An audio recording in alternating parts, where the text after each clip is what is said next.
Welcome back to the deep dive. Uh, Today, I want to start by asking you to just clear your mental desktop. okay. I mean, delete the files labeled spa music, incense, and, yoga pants. Because the documents we are analyzing today cover a topic that, frankly, usually comes wrapped in a lot of mysticism. It really does. We're talking about Ayurveda, but, and this is the crucial part, the source material we are working with is not some spiritual guide. Mhm. It reads much more like a technical manual for a high-performance biological machine. I'm so glad you said that. It's the biggest misconception we need to tackle right out of the gate. We're not here to talk about chakras or chanting. Not at all. We are looking at a three-part analysis titled Common Health Issues and Ayurveda, and the subtitle says it all, a no-fluff user manual for the body. That's what hooked me. I'm a skeptic by nature. If you tell me to do something because of energy, my eyes just glaze over. I get it. But if you tell me to do it because of physics or, chemistry, I'm listening. And the premise here is that Ayurveda is essentially a form of engineering. Exactly. It's a system of inputs and outputs. That's it. Yeah. You have inputs, your food, your sleep, the weather, your stress levels. The variables. All the variables. Yeah. And you have outputs, energy, clear skin, or, disease and pain. If you don't like the output, you have to debug the input. And the source material highlights this fundamental difference between that debugging process and how we typically approach medicine in the West. It uses this great analogy of a check engine light. Right. So in Western medicine, and look, this isn't to bash it, it's incredible for trauma and acute issues, but for chronic health, the approach is often just symptomatic. Right. You have a headache. Take a painkiller. You have heartburn. Take an antacid. You're just putting a piece of black tape over the check engine light so you don't have to see it blinking.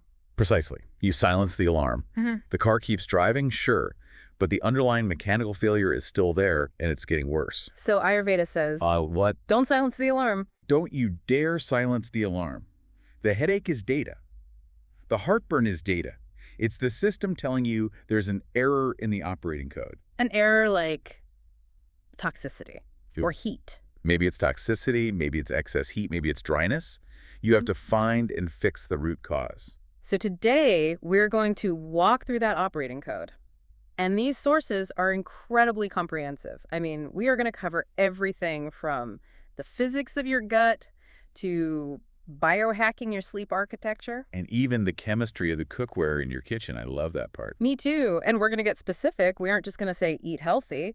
We're going to look at why your so-called healthy smoothie might actually be toxic. Or why sleeping with your head pointed north is, from a physics standpoint, a genuinely bad idea. Okay, let's start with the framework. The OS, the documents introduce the 3 doshas. Now, normally when I hear dosha, my brain immediately goes to a horoscope. Oh, I'm a pitta, so I'm feisty. And the source material begs you to stop thinking like that, please. So they're not personality types. They are not personality types or zodiac signs. That is a marketing translation error that has confused people for decades. Think of them as biological functions, forces, really. Okay, so break them down as functions for us. The first one is vata. Vata is the principle of movement. In physics terms, it's kinetic energy. It's associated with the elements of air and ether. So in the body, what moves? Well, what moves? Your breath, your blood circulation, your nerve impulses, the movement of food through your intestines, even your thoughts. That is all governed by vata. So when vata is imbalanced or aggravated, as the text says, it means what? Too much movement. Exactly. Think of a wind tunnel. If the wind blows too hard in a room, what happens? Things get knocked over and it gets dry. Dust flies everywhere. It gets dry. So biologically, excess vata looks like dryness. Dry skin, cracking joints, constipation, which is literally a dry colon. And mentally. What is movement in the mind? As anxiety, racing thoughts, insomnia. That is vata gone rogue. That makes so much intuitive sense. It's a nervous, scattered energy. Okay. The second one, pitta. Pitta is the principle of transformation. It's fire and water. Think of it as the chemical plant of the body, or the engine block of the car. The thing that generates heat and power. Precisely. It governs digestion, metabolism, enzymes, body temperature, all forms of transformation. So if vata is the wind, pitta is the friction and the heat from that movement. A great way to put it. And if you have too much fire in the system, you burn. You physically overheat. Which would look like acid reflux. Acid reflux, inflammation, skin rashes, acne, ulcers. And emotionally, it's anger, irritability, frustration, being hot-headed. Literally. Okay, and the third one, kapha. Kapha is structure. It's earth and water. Yeah. It is the lubrication and the stability of the system. In the car analogy, it's the chassis and the oil in the engine. So it's the substance, Yeah. the bulk. Yes, it governs muscle growth, body fat hydration, the mucosal linings, and the immune system. It provides cohesion. And an imbalance there. Too much structure.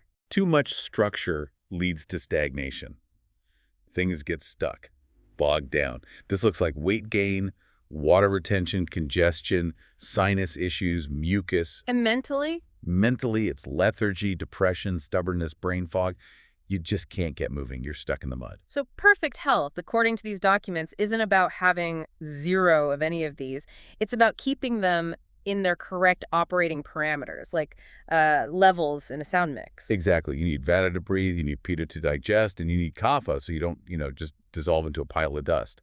It's about balance. But there's another concept here that the source material says is actually more important than the doshas. It's the cornerstone of the entire system, Agni. Agni, the digestive fire.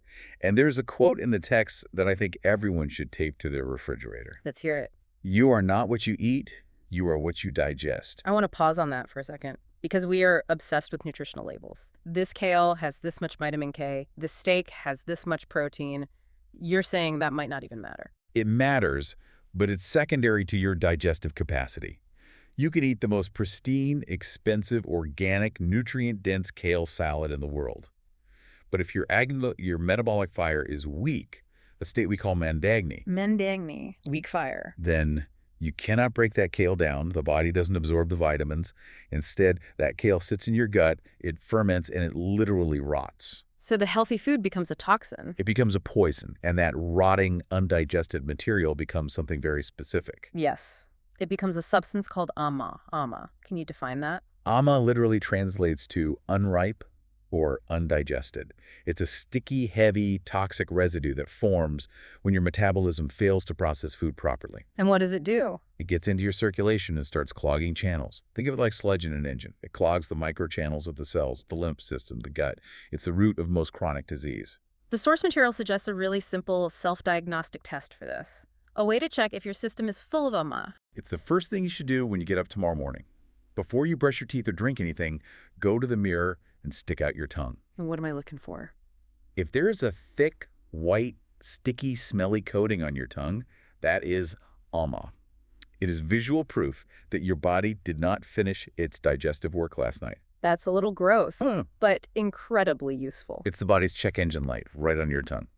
Other signs are waking up tired even after 8 hours of sleep, bad breath, strong body odor, brain fog, and sticky bowel movements. Sticky stool. Right. If you have those signs, it doesn't matter how many superfoods or vitamins you take, your system is clogged. You have to clear the sludge first. Okay, so if the root of most problems is digestion, let's go deep into the gut.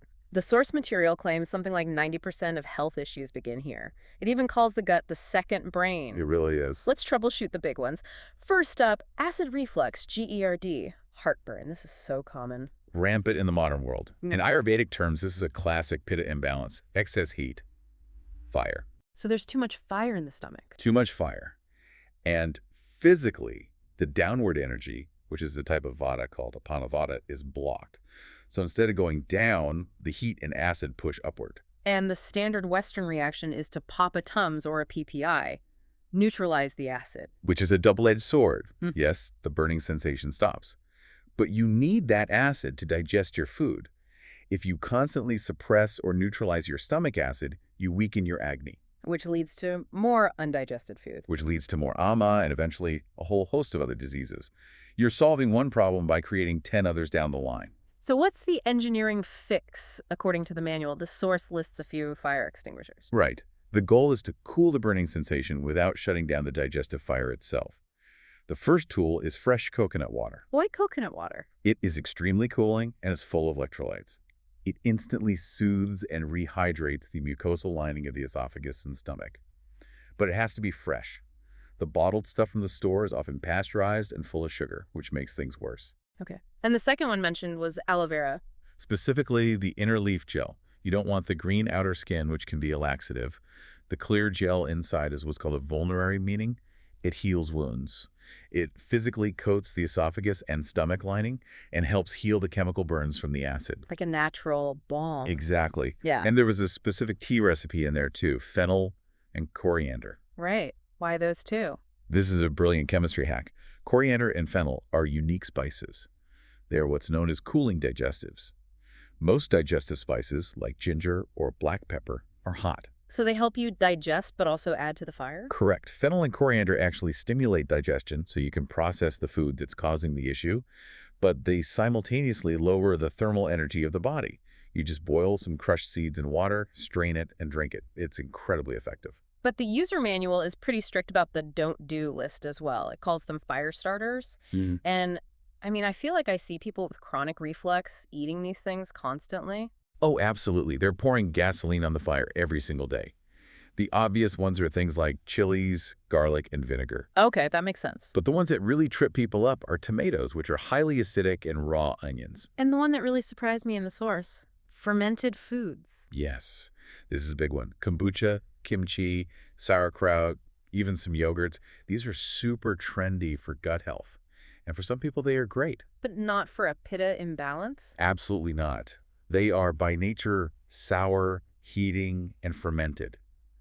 If you are already acidic and burning, pouring more fermented acid into your gut is a complete disaster. It's the wrong tool for the wrong job. And there's a physics component mentioned too. It's not just what you eat, but when and what you do after. It's about gravity. This is the 7 p.m. rule. You must eat dinner early.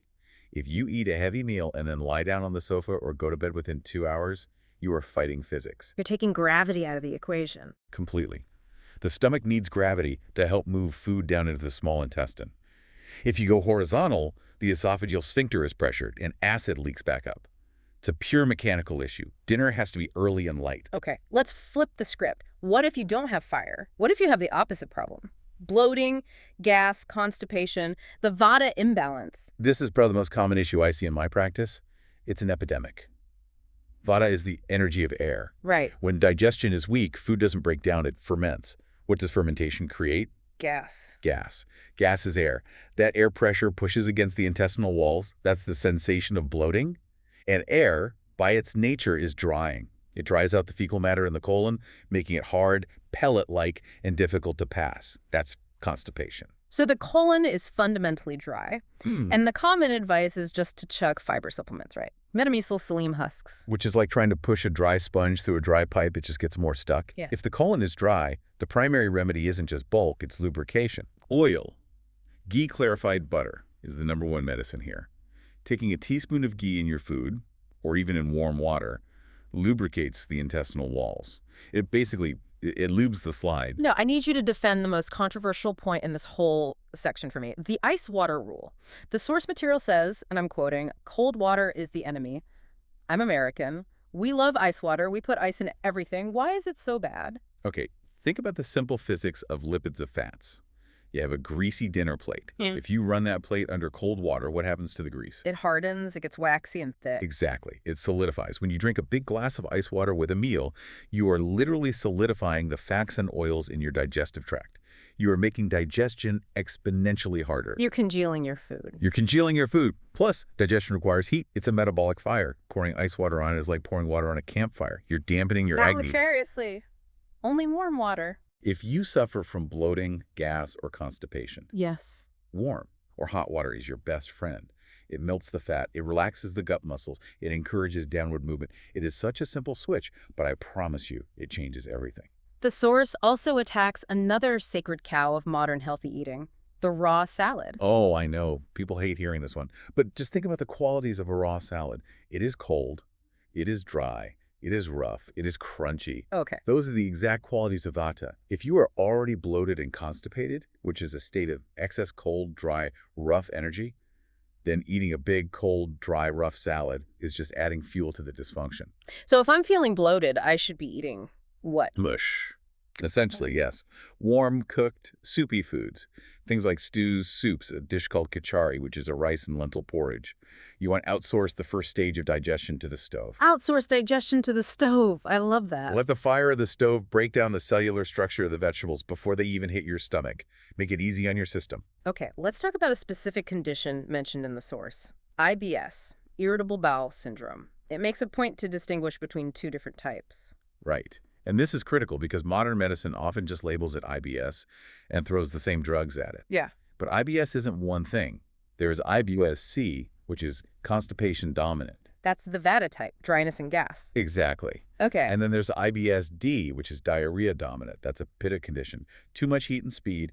The transit time is too fast. And so the remedies are totally different? Completely opposite. For IBS-D, the diarrhea type, the system is flushing too quickly. You need things that are binding or astringent. The source recommends pomegranate, either the fruit or the juice. Because it's astringent. Yes, that puckering quality helps bind the stool. And the other key remedy is a specific type of buttermilk. Buttermilk. That sounds like dairy, which a lot of people with IBS avoid. It's not the thick, cultured buttermilk you buy in a carton. In Ayurveda, this is called takra. It's a digestive medicine. You take 1 part yogurt, add 4 parts water, and whisk it until the fat separates and rises. You skim that fat off. So you're left with a very thin, fat-free liquid. A thin, probiotic-rich liquid. Then you add roasted cumin and a pinch of rock salt. It's light, it's astringent, it repopulates the gut with good bacteria, and it helps bind the stool, all while cooling the gut. It's a miracle food for IBS-D. Okay, let's move from the gut to the whole body system. Metabolism. Wait, the source material uses the term metaroga for obesity. Yes, and the perspective here is just fascinating. It doesn't see obesity as a simple calories in, calories out equation. It views it as a kapha problem. It's a blockage. The metabolic pathway. The body is supposed to convert fuel into energy. In this state, that conversion is blocked, so the body just defaults to building tissue, specifically fat tissue. The metabolic fire is essentially covered by a wet, heavy blanket. And the protocol here aligns with some modern trends like intermittent fasting, but the why is a little different. Right. The rule in the source is no food between 6 p.m. and 10 a.m. The reason is rooted in the circadian clock of the doshas. Explain that. The time between 6 a.m. and 10 a.m. is kapha time. The energy of the day, of the environment, is heavy, slow, cool, and dense. So if I eat a big stack of pancakes with syrup at 8 a.m., you are introducing a heavy, sweet, sticky, dense food into a heavy, slow, sticky, dense time of day. Yeah. Your Agni is naturally at its lowest point. That food has almost no chance of becoming energy. It turns straight to sludge, to ama. So the recommendation is to wait. Wait until the sun is higher in the sky around 10 a.m. or noon. That's pitta time, when the environmental fire supports your internal digestive fire. And there's also a hot water therapy protocol mentioned for weight management, drinking 1 liter of boiled water a day. They call it scraping. Hot water, chemically, is a better solvent than cold water. We know this. Drinking sips of hot water throughout the day physically helps to melt and dissolve the sticky ama and lipids that are clogging the channels. It's like using hot water to clean a greasy pipe. Let's talk about type 2 diabetes. The document uses the term madhumeha and talks about it as a problem of sticky fat. Yes. Ayurveda saw diabetes thousands of years ago, not just as a blood sugar problem, but as a fat metabolism problem at its root. The theory is that this sticky, heavy kapha-type fat coats the cells and blocks the insulin receptors. So the insulin is there, it's knocking on the door, but the cell can't hear it because the door is covered in gunk. That is a perfect analogy. The message can't get through. And the fix involves taste? It says we need to actively embrace the bitter taste. Yes. Our modern diet is addicted to sweet, sour, and salty. Those 3 tastes are anabolic. They build tissue. The bitter and astringent tastes, think kale, turmeric, fenugreek, dark leafy greens, are catabolic. They reduce tissue. They scrape. They have a scraping quality that cleans that sticky fat off the receptors, allowing insulin to work again. There's a gold standard herbal combination mentioned, turmeric and amla. Oh, Nishwalaki. It's a classic, incredibly powerful combination. Turmeric is one of the world's most potent anti-inflammatories, so it cools the inflammation in the channels. And amla. Amla, or Indian gooseberry, is one of the highest known sources of vitamin C and antioxidants. It specifically works to repair and rejuvenate the pancreas. Taking these 2 powders mixed together in a little water on an empty stomach is one of the most effective protocols for blood sugar management in the entire Ayurvedic pharmacopoeia. I want to jump to hypertension, high blood pressure. The source makes this really interesting distinction between anxiety BP and anger BP. This is so critical for treatment. If your blood pressure is high because you are stressed, jittery, worried, and can't sleep, that's a Vata-driven hypertension. The blood vessels are physically constricted by tension and dryness. And the other type? If your BP is high and you are red-faced, angry, irritable, and feel hot, that's Pitta-driven. The blood is literally expanding with heat and pushing against the vessel walls. The treatment has to be different. And there's an immediate hack for relief mentioned. It's called Chandra Bhadana. Left nostril breathing, This isn't mysticism, it's pure biology. The nadis, or energy channels, are linked to the nervous system. The right nostril is connected to the left brain and the sympathetic nervous system. Fight or flight, the gas pedal. Exactly, it's heating. Yeah. The left nostril is connected to the right brain and the parasympathetic nervous system. Rest and digest, the brake pedal. The cooling system. So you can physically force your body to calm down and cool off. How you do it? You simply block your right nostril with your thumb, you inhale deeply and slowly through the left nostril, and then you exhale slowly through the left nostril. You do that for 3 to 5 minutes, you are manually activating the cooling, calming circuit of your nervous system. It can drop blood pressure acutely in minutes. Before we move on from chronic disease, we absolutely have to talk about the bridge strategy. Because some people hearing this might think, great, I'll flush my metformin down the toilet and start breathing through my left nostril. Oh, no, please don't. The source material is extremely strict and responsible about this. Do not stop your allopathic medicine cold turkey. That is incredibly dangerous. So what's the strategy? The strategy is to build a bridge. You use the Ayurvedic protocols, the diet, the breathing, the lifestyle changes, alongside your prescribed medication. And then you watch the data. You watch the data. You monitor your blood sugar, your blood pressure. It's As you heal the root cause, as the weight drops, as the inflammation cools, as the insulin resistance improves, your numbers will naturally go down. And your doctor will see that. Your doctor will see the data and say, hey, your blood pressure is 120 over 80 now. Yeah. Let's lower your dosage. You taper off safely under medical supervision. You don't jump off the bridge. You build a new, stronger one to the other side of the river. I think that's a really important point. Let's shift gears to the operating system of the mind, mental health. The source breaks this down by dosha again, basically anxiety versus depression. Right. Anxiety is seen as high vata, too much movement, too much air. The nervous system is dry, cold, and firing erratically. It's like a frayed electrical wire with the insulation stripped off. So the fix is insulation. Yes. Yeah. Literally. Yeah. Oil and weight. Anxiety needs grounding. The #1 recommendation in the source is Abhyanga, a daily self-massage with warm sesame oil. Why sesame oil? Sesame oil is heavy and heating. The oil physically soothes the millions of nerve endings near the surface of the skin, and it acts like insulation, calming that erratic electrical firing. And this explains why weighted blankets have become so popular. It explains it perfectly. Weighted blankets mimic the earth element. Vata is air, which is light. Earth, which is heavy, provides the opposite quality. It physically holds that scattered, anxious energy down and makes you feel safe. No, depression is the opposite. The source links it to high kapha. Exactly. Depression is heaviness, stagnation, darkness, coldness. It's the feeling of being stuck. So the absolute worst thing a depressed person can do, even though it's precisely what their body craves, is to sleep in late. Why is sleeping in so bad for depression? Because of the time of day.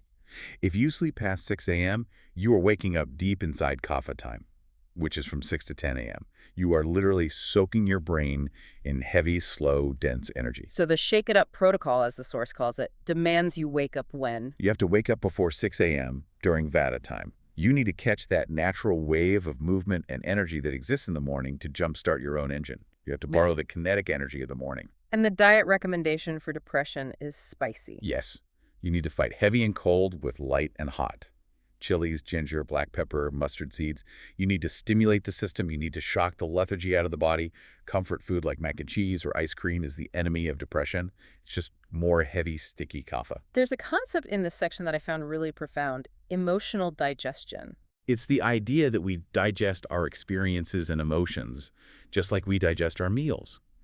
If you have a fight with your partner or you get a bad review at work, that is an input. Your mind has to process it. And if it can't, if your emotional agony is weak, Then you don't process it. You swallow it whole, and it becomes emotional ama. undigested emotional residue. Exactly. It sits in your psyche as this toxic, heavy residue.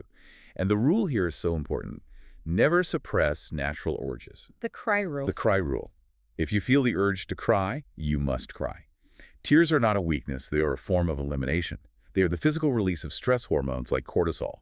Suppressing a natural urge, whether it's a sneeze and yawn or tears, forces that energy back into the body where it creates turbulence and eventually disease. Okay, let's move to part 5. This section is called the Missing Manual, and it covers lifestyle and biohacking. It starts with a huge warning about incompatible foods, or Viruddha Ahara. This is where so many modern healthy eaters get into serious trouble. You can take two perfectly healthy, wonderful foods, combine them, and create a metabolic disaster in your gut. Give us the worst offenders, the ones people are eating every day. Okay, the number one combination to avoid is milk and fish or milk and meat. So no cream sauces on my salmon. Absolutely not. In Ayurveda, milk is considered a complete food with a specific cooling energy and a sweet post-digestive effect. Fish is very heating. When you mix these opposing potencies, it confuses the digestive fire. It creates a chemical reaction in the gut that produces toxins specifically linked to skin diseases, vitiligo, eczema, psoriasis. Wow. Okay, what about smoothies? The classic fruit and yogurt or fruit and milk smoothie. A digestive nightmare. Milk or yogurt and sour fruits like berries, pineapple, citrus are chemically incompatible. The acid in the fruit curdles the milk proteins instantly in your stomach. You are creating a fermented, sour, indigestible sludge. So the rule from the source, eat fruit alone or leave it alone, is serious. It's a critical rule. Fruit digests very, very fast, in about 30 minutes.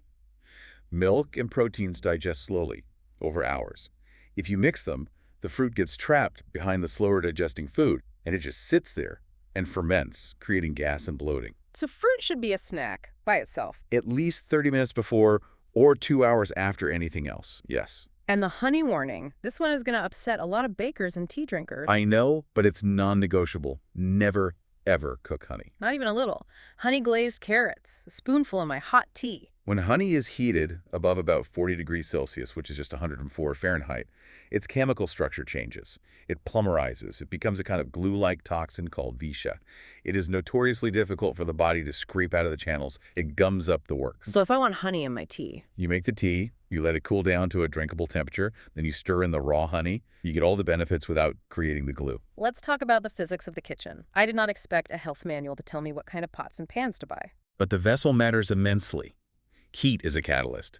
If you cook an acidic tomato sauce in a reactive aluminum pan, you are literally leaching aluminum, a no neurotoxin, into your food. And non-stick pans. If you use a non-stick Teflon pan and you overheat it, you are releasing PFCs, which are toxic carcinogenic fumes. This isn't controversial. This is just chemistry. So what is the Ayurvedic gold standard for cookware? Earthenware.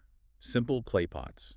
Clay. Yeah. Feels very ancient. It is, and for a very good reason. Clay is porous, so it allows heat and moisture to circulate evenly, which makes food more flavorful. But chemically, clay is alkaline.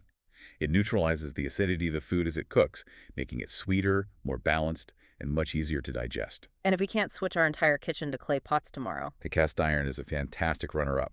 It supplements your dietary iron, which is great for many people. Or a high-quality, heavy-bottomed stainless steel. Just please, get rid of the coated nonstick and the aluminum. We talked about hot water, but there's a nuance here in the text about boiled water or ushnodaka. It says the act of boiling itself changes the water. Yes. Water that has been boiled for 10 or 20 minutes and reduced a bit actually changes its molecular behavior. It becomes lighter, sharper, and more penetrating to the cells. So even if I let that boiled water cool down to room temperature, It retains that quality of having been cooked. It absorbs into your cells, then hydrates you much faster and more effectively than raw tap water. let's talk about vices. Coffee, alcohol, meat. The source material is surprisingly pragmatic about this. It doesn't say thou shalt not. No, it's not a moral code. It's an instruction manual. It says, if you are going to operate this machine in this way, here is the cost, and here is how to mitigate the damage. Okay, take coffee. I drink it. It definitely makes me jittery sometimes. What's the fix? Coffee is bitter, stimulating, and very drawing. It creates high vata. It basically borrows energy from your adrenal glands, from your deep vitality, which is called ojas. To buffer it, you need to add fat. So this is where bulletproof coffee comes from. Essentially, yes. Add a teaspoon of ghee or coconut oil to your coffee. The fat coats the stomach lining, it slows down the caffeine absorption, and it prevents that jittery, anxious cortisol spike.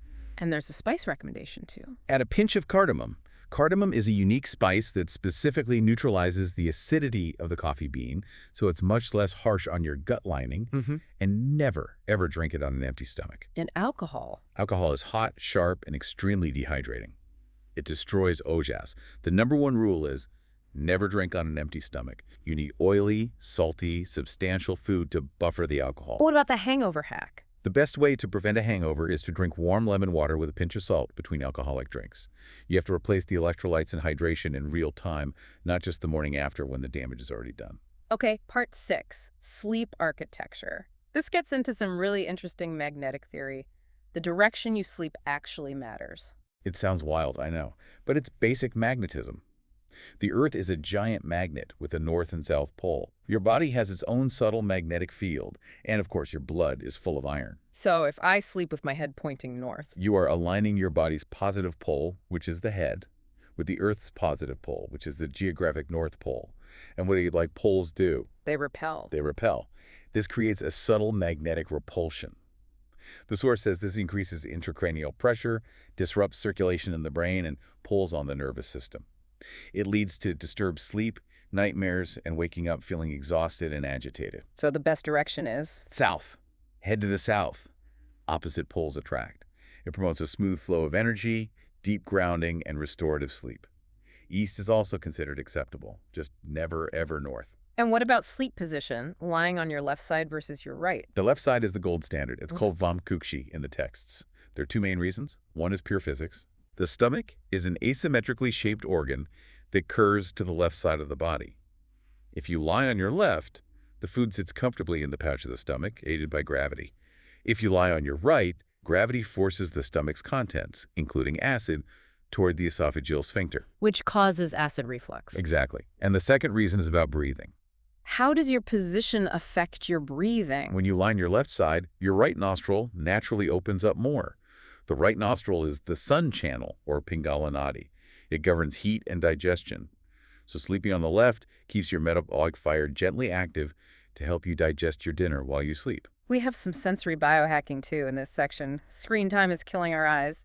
What's the Ayurvedic fix? A Triphala eye wash.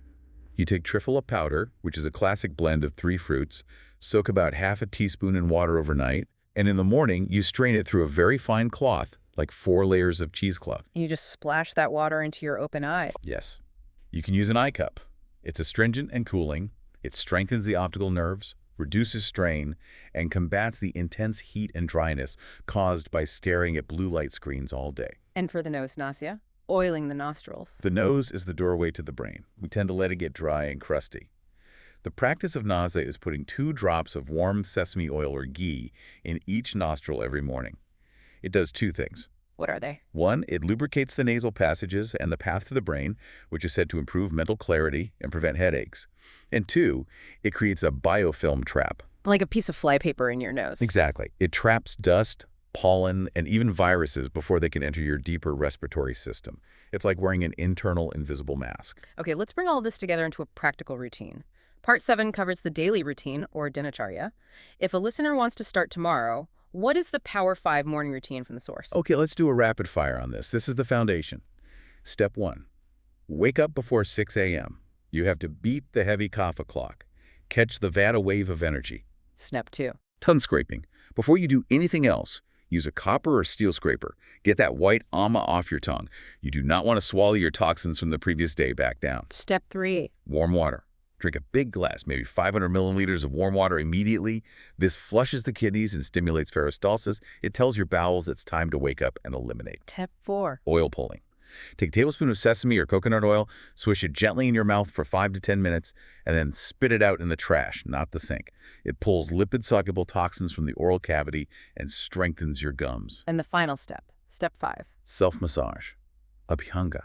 Even if it's just for 5 minutes, rub some warm oil on your arms and legs. It calms the nervous system and creates a protective barrier against the stress of the day. And finally, urgent care. The Ayurvedic first aid kit. What should we have in our kitchen for those little emergencies? The source lists 4 essential things.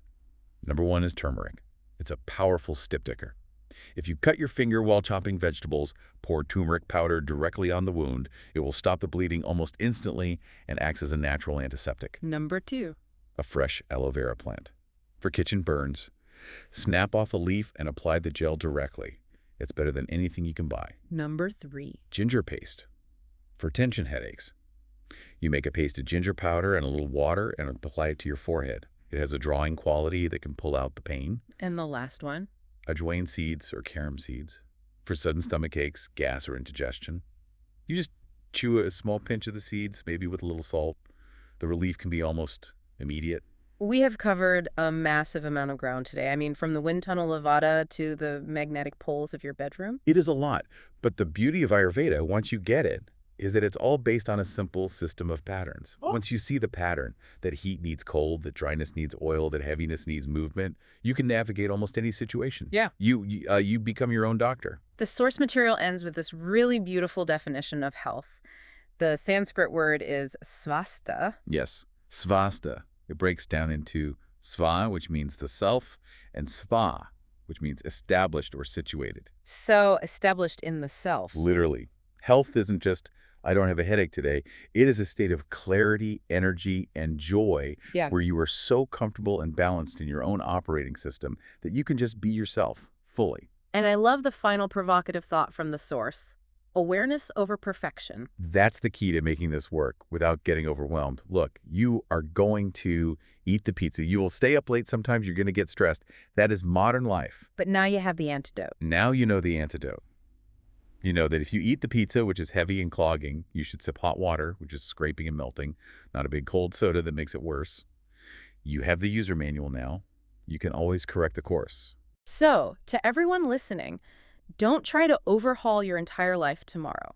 Pick one thing. Maybe it's just switching to hot water. Maybe it's the tongue scraping. Maybe it's just trying to sleep on your left side. Just master that one thing for 7 days. Yeah. See how you feel. Your body is always, always speaking to you. Now you just know a little more of the language. That's it for this deep dive. Thanks for listening, and here's to your spasta.